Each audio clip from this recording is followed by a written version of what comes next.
Welcome to millets kitchen. మీకు ఈరోజు నేను ఆలుగడ్డ పులుసు చేసి చూపించాలనుకుంటున్నా. ఇది చాలా బాగుంటుంది, అన్నంలకు సూపర్ ఉంటుంది, చపాతీకైనా పెట్టుకోవచ్చు. లైక్ చేయండి, షేర్ చేయండి. ఆలుగడ్డ పులుసుకి కావాల్సినవి: ఆలుగడ్డ ముక్కలు ఇట్లా కోసి వాటర్లో వేసి పెట్టుకోవాలి. ఇంత దొడ్డు కోసుకోవాలి, ఈ దొడ్డు కోసుకుంటే సరిపోతుంది. రౌండ్ కోసుకోవాలి పులుసుకి. కొన్ని పచ్చిమిర్చి, కరివేపాకు, అల్లం వెల్లిపాయ పేస్టు, ఉప్పు, కారము, నువ్వులను పల్లీలు వేయించి ఇట్లా పౌడర్ చేసుకోవాలి. నువ్వులు పల్లీలు రెండు, మీరు వట్టి పల్లీలైనా వేసుకోవచ్చు. నేను రెండు కలిపి మిక్సీ వేసిన. కొంచెం నానబెట్టిన చింతపండు. ఆలుగడ్డ పులుసు కొరకు ఒక కుండ పెట్టి ఆయిల్ వేసిన. కొన్ని ఆవాలు, కొంచెం జీలకర్ర,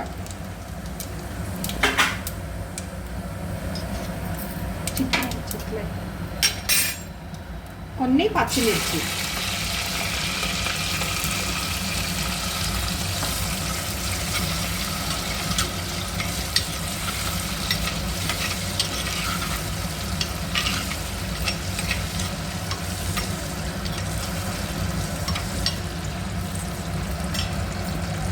కొంచెం కరివేపాకు,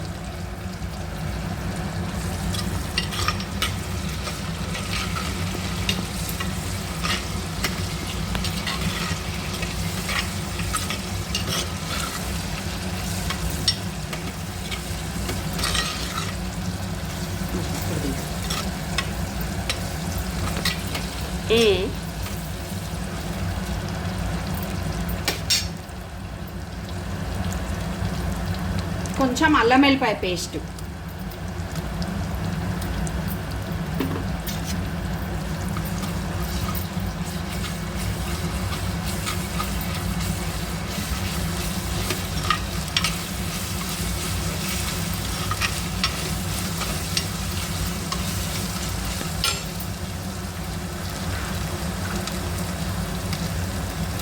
పసుపు,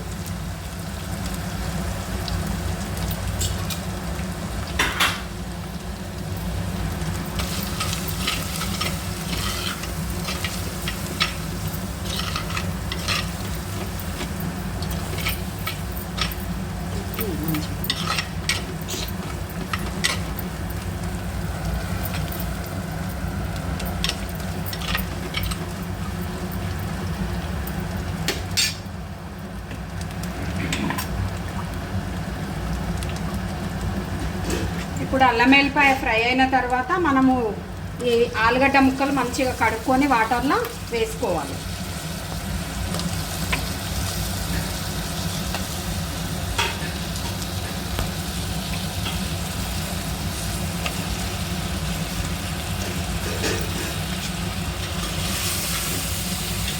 ముక్కలు వేసుకున్న తర్వాత మంచిగా కలపాలి.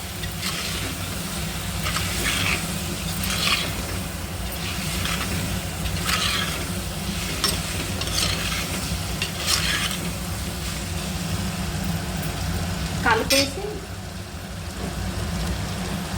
కొంచెం మగ్గనివ్వాలి. ఇప్పుడు ఇవి మగ్గినవి. ఆలుగడ్డ మగ్గిన తర్వాత మనం చింతపండు రసం వేసుకోవాలి. అందులో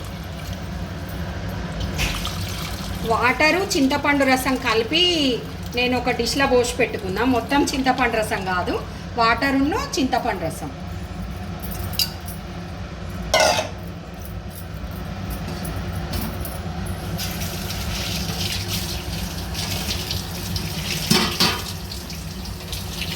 ఇప్పుడు అందులోనే దొడ్డుప్పు వేసుకోవాలి. టేస్ట్కి సరిపడా దొడ్డుప్పు,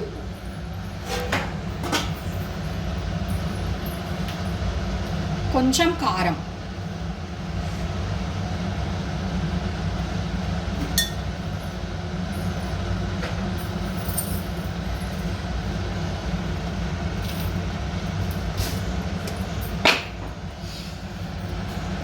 కొంచెం చక్కెర.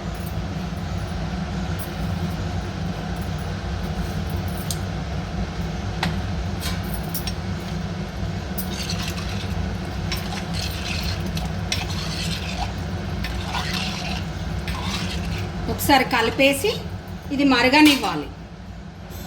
ఇప్పుడు ఇది మరుగుతున్నది ఆలుగడ్డ పులుసు. ఇప్పుడు అందులో మనం ఇది పొడేసుకోవాలి. మీరు డైరెక్ట్ పల్లీల పొడైనా వేసుకోవచ్చు. నేను అవి కొన్ని ఇవి కొన్ని వేసిన వేయించి పౌడర్ వేసుకున్నా. ఇది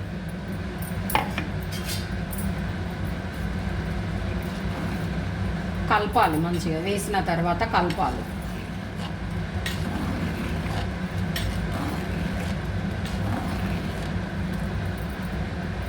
ఇప్పుడు ఒక 5 నిమిషాలు మరగనివ్వాలి. ఇప్పుడు ఇది రెడీ అయిపోయింది. మనకు పొడేసిన తర్వాత ఒక 5 నిమిషాలు ఉడికించుకోవాలి. మంచిగా ముక్క కూడా ఇట్లా ఉడికిపోయింది. ఇప్పుడు నేను స్టవ్ బంద్ చేస్తున్నా. మనకు రెడీ అయిపోయింది.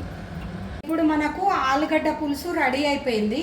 చూడండి ఎంత మంచిగా వచ్చిందో. ముక్కలు కానీ చపాతీకైనా అన్నంకైనా బాగుంటుంది ఇది. చూడండి ఎంత బాగా వచ్చిందో.